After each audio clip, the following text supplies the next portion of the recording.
We're roasting clay today.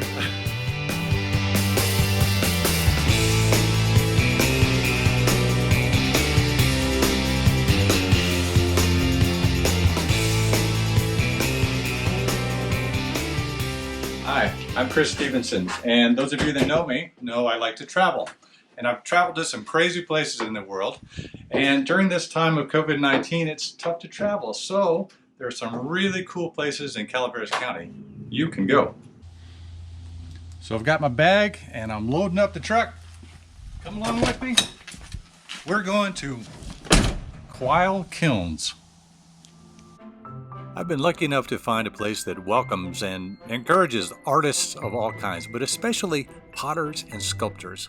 Quyle Kilns in Bryce Station have been here on Highway 4 just east of Murphy's since 1954. They manufacture their own clay and teach sculpture and wheel throwing, plus all kinds of glazing and firing. And tonight, I've invited myself along to see an especially interesting type of clay firing called Raku. But yeah, stick around. We might get something cool to show off later. Pottery, ceramics, Raku. Hi, I'm Pam Quyle. This is Quyle Kilns Pottery. Obviously, you can see that there's things going on behind us tonight, and that's because Amanda, my studio partner, is running a Raku group. And this is a lot of fun. This is the only time in pottery that you get to have a semi-immediate reaction to your work. So you'll get to see what all the things that Chris is going to show you with pulling pots out and all the folks that are participating. I hope you enjoy our show. Hi, Chris. I'm Amanda Mall. I live in Murphy's, California, and I work at Quyle Kilns doing pottery. That is my livelihood, and we're doing an exciting thing today, which is Raku firing. Most likely, when you come to Quyle Kilns, you'll obviously see beautiful pottery, and then you'll also see people in the back working. And just beyond my shoulder is where our studio is. We're outside right now, and there's always somebody throwing pots. Mm-hmm. So some of the pieces in Raku today, one of them is going to be a sculpture piece, and the other ones are wheel thrown. Would you say you're like the grande dame of sculptor potters around here? Well, for one thing, I'm not a potter. I flunked throwing pottery, but I love to do sculpture. So these people are people I've met that live in our area and come up here to Quyle's to work and learn, buy clay, and be together now and then, have a party once on a holiday, and then also work at home and bring our things and compare what we're doing. We're going to have some fun doing one-of-a-kind Raku pieces that will come out generally with some whites and some coppers, some blues, and all different kind of colors. So we glaze the pots after they've already been fired, one time a bisque fire, and then they dry, and then we put them in the Raku kiln, which is over here, and that usually takes about 30 to 40 minutes, and then we take it out when they're red hot at about, 1,800 degrees? Well, I think these are going to be like some blue, purple, orangey. This one's going to be like a yellow. I'm not sure with that one, but that one could be the same. So they kind of look like a carnival glass when we get done. Essentially, you're taking the hot pot out of the kiln and putting it into a small trash can full of combustibles like leaves, sawdust, what have you, and you get the smoke effect. Causes something chemistry-like, I imagine, to happen. But you get some neat effects with the glazes when the oxygen is burned out. So you never know what to expect. No, it's like opening a present. At high temperature for a short period of time, a higher temperature, and then you take it out and put it into what we use are small garbage cans that have sawdust in them, and you can put in newspaper, watered up newspaper, newspaper strips, pine needles, leaves, organic matter, and then it flames up and you put the lid on to smother it. And so it comes out black on the spots that weren't glazed, and then there are special Raku glazes that we use now that produce beautiful iridescent colors. Well, Raku is, I'm not a scholar in Raku, but my experience is that it was originally designed as firing teapots and tea cups for a tea ceremony in Korea, I believe. And Japanese primarily do that today. I believe that once you have a tea ceremony with your tea set, you put it on the shelf and don't use it again. So it's a one-time use, very special piece of ceramic.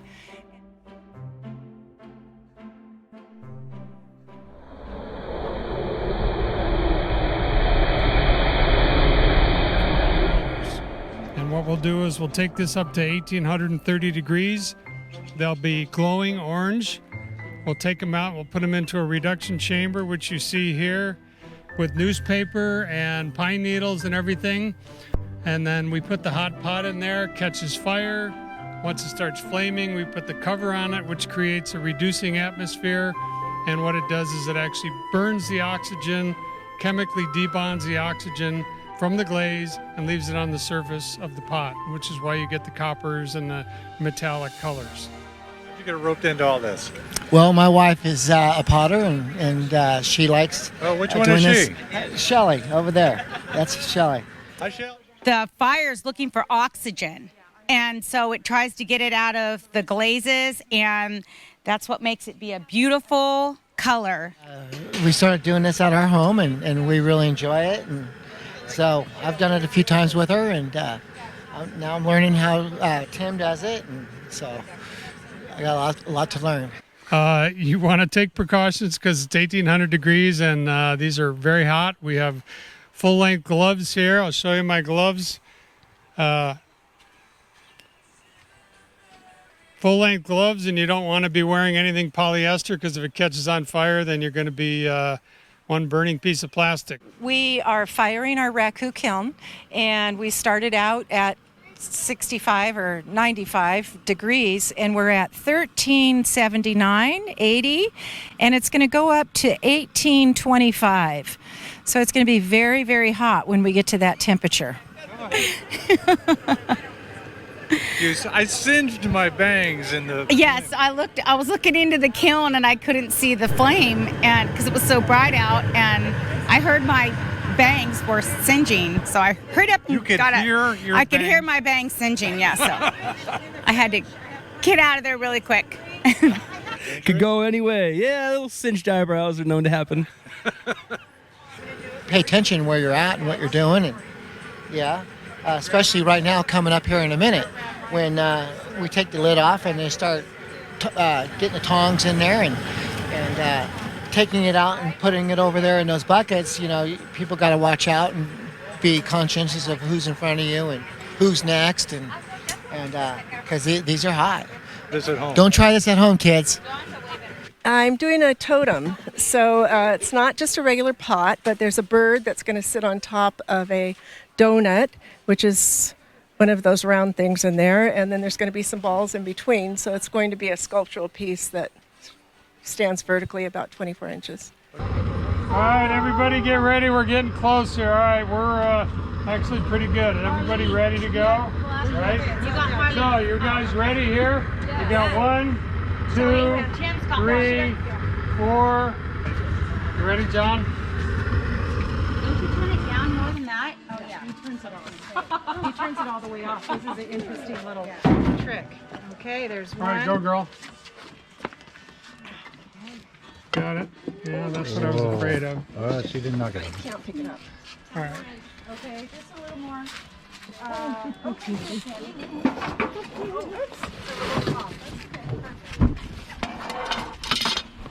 Kids, don't try this at home.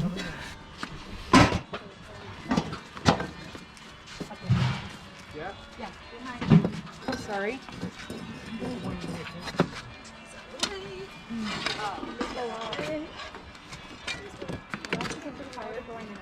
I have a mask I made quite a while ago thinking that I would someday Raku it, and I made it several years ago.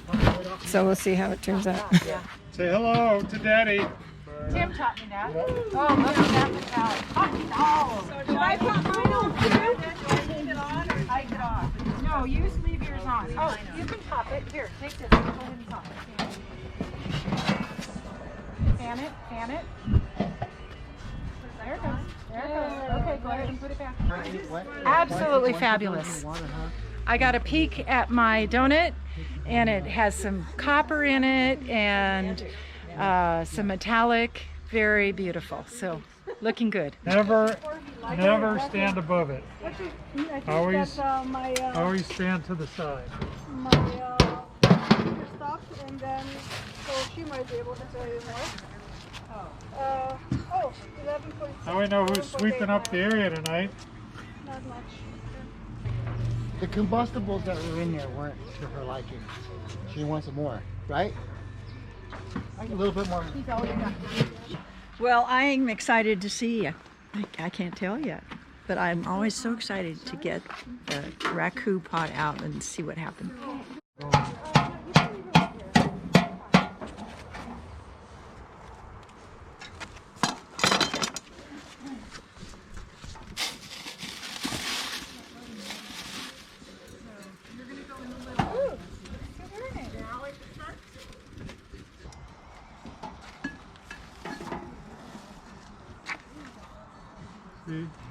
See that spot there? How it kind of flows.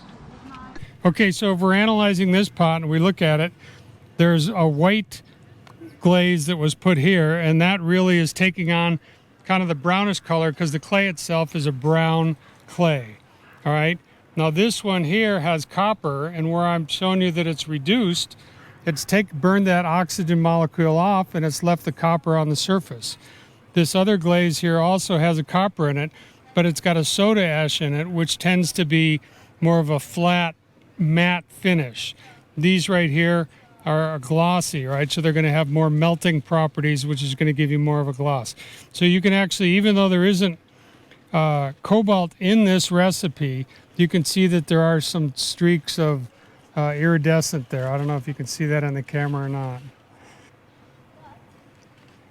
Ooh, look at that. You have a degree in chemistry? No, aeronautical engineering. It's a mess. And she's got two fish in her hair. She's kind of like a mermaid, and there's a starfish on her forehead. Marlene, we're going to put... It's supposed to be transparent, but I'm not sure that it will be. We'll just have to wait and see. You never know what you're going to get with Raku. You never know when you do Raku. You could have the best of the group, or you could have real bummer, bad stuff that falls over and color's ugly. So there's a bit of luck involved. I'm trying to how that paper's inside there, inside the pot. I'm trying to make it be black inside the pot, so the reduction will happen inside the pot. Otherwise, it'll just be white in there. So, well, I think it turned out pretty neat. Let's leave it here and let it. Oh, look at that metallic on there. Wow. Awesome colors there. It looks good. It's shiny, and you can still see the texture. Shiny is good? Shiny is good. Yeah, I think it looks good. It kind of was a test piece to see what the glazes would do on the red clay. It looks good. Yeah, this is Shelley's. Look at the beautiful colors. The crack you'll embrace. Wow. And look at these beautiful metallics. Look at the blue and the green. Gorgeous. Absolutely beautiful. And the pot is thrown beautifully. It's balanced. It feels good. And a cracked piece, if it's beautiful, the crack, you embrace the crack. Where's your pot? Oh, very nice. Look at that. Isn't that fun? Look at the flame. Fix our cans. Yeah. Which glaze is that? Oh, this underglaze is in clear crackle. I don't see any crackle. Oh, there's some crackles for you. So cute.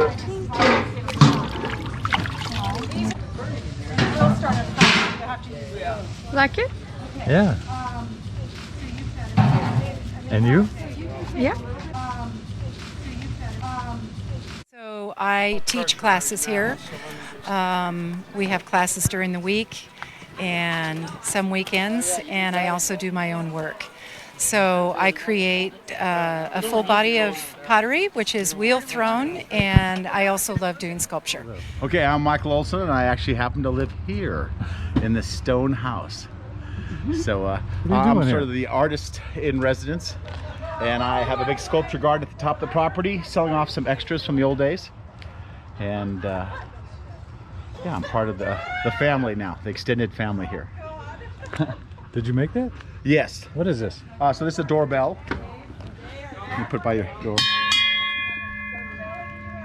Kind of a rustic look. Yeah. But for certain cabins, it looks kind of fun here. People like the natural. So something I made probably 20 years ago. But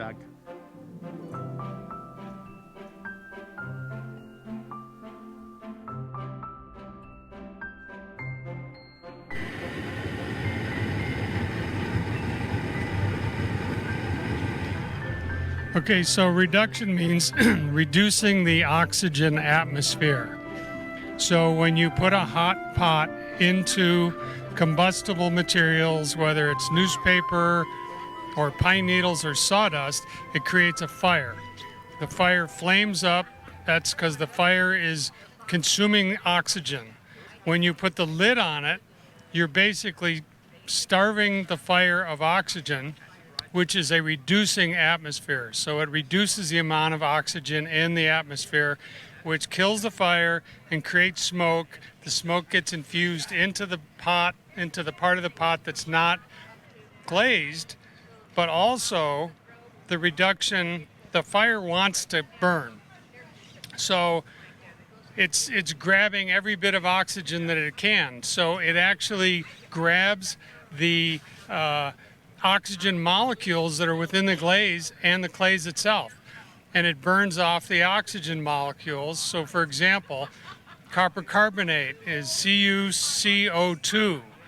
All right, so it burns that oxygen, that O2 molecule, and it leaves the copper on the surface. So that's why you see the copper, is because the oxygen has been chemically debonded and the copper is now on the surface.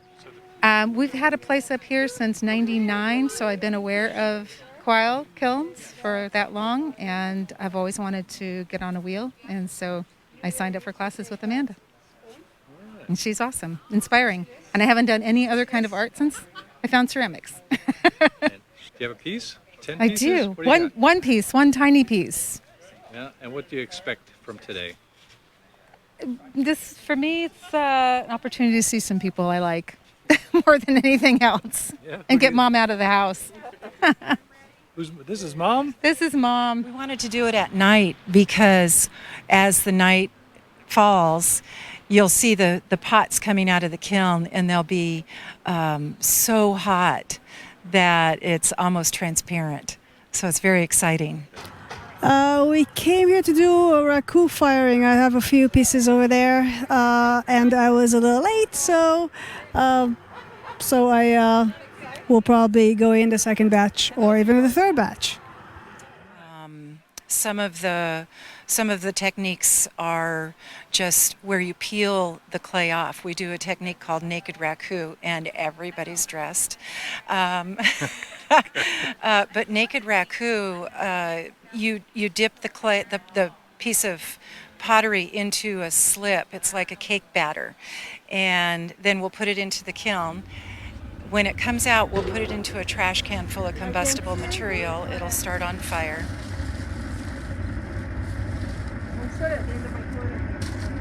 Ah, fabulous. Is it too hot? Or are you Nope, okay? I'm good. Fabulous.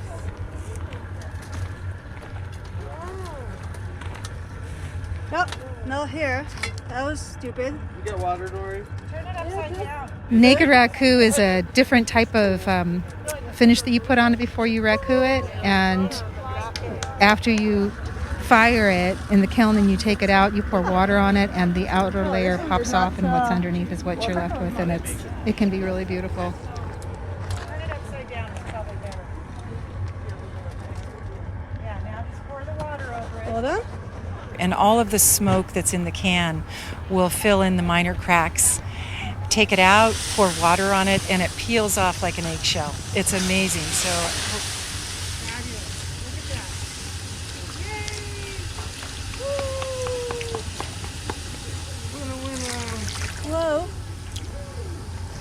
That's awesome.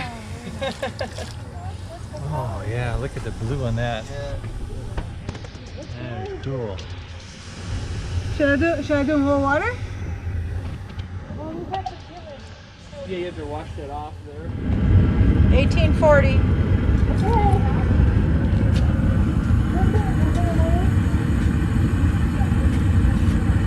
All right, the fire is gone.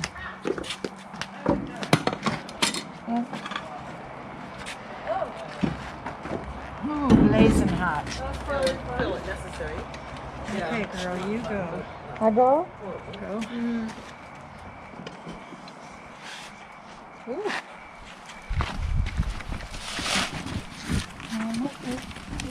Nope, that was it. Oh, really? No, this is Marlene's. Okay.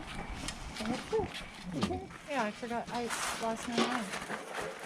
That's all right. You need paper? No, it's okay. Oh. Oh, well, and see, that happens. So I'll go ahead and put it in the can just for the color. Explain what happened. That's what happens. Sometimes that happens. Well, it had thick and thin spots. Yeah, it was a way. Oh, because the pot had thick and thin spots in the making of it, it was carved. That area was just a little weaker, and so then the stress of taking it out of the kiln and opening it just put too much stress on the piece. So it's fairly common. We lose a lot of pieces, but that's it's just dirt. You know, sweat, blood, sweat, and tears, and dirt. A little bit of sugar also.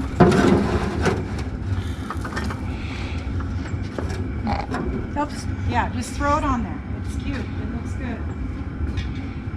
I think it's the hot now. Yeah, there's it.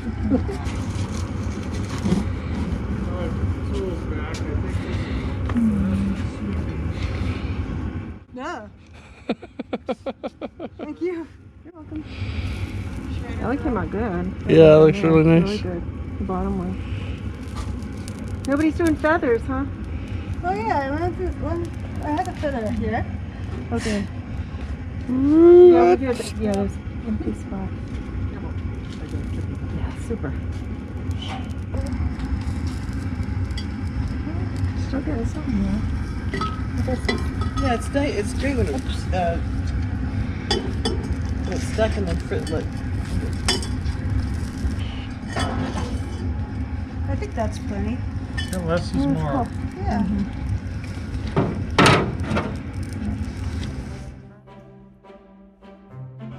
You can use the same glaze and get a different result. You can use the same glaze on a similar pot at the same firing and get a different result. I mean, you could put 2 pots in with the same glaze and they would come out differently. So that's the beauty of it then. It's 'cause exciting. Yeah, Yes. you never know what you're going to get. Exactly. It's kind of a crapshoot. Yeah, life is like a box of chocolates. There you go.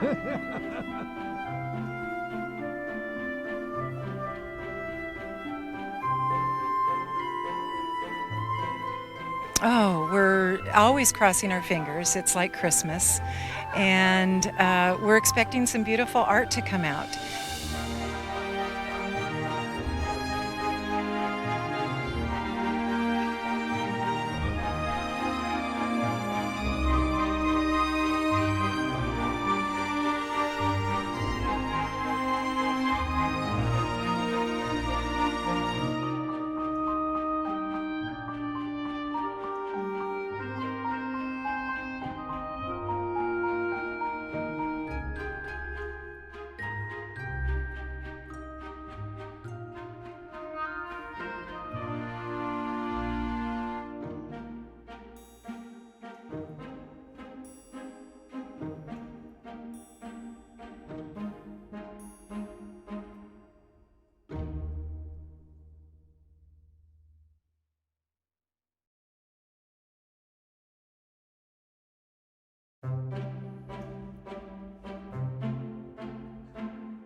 It's just dirt.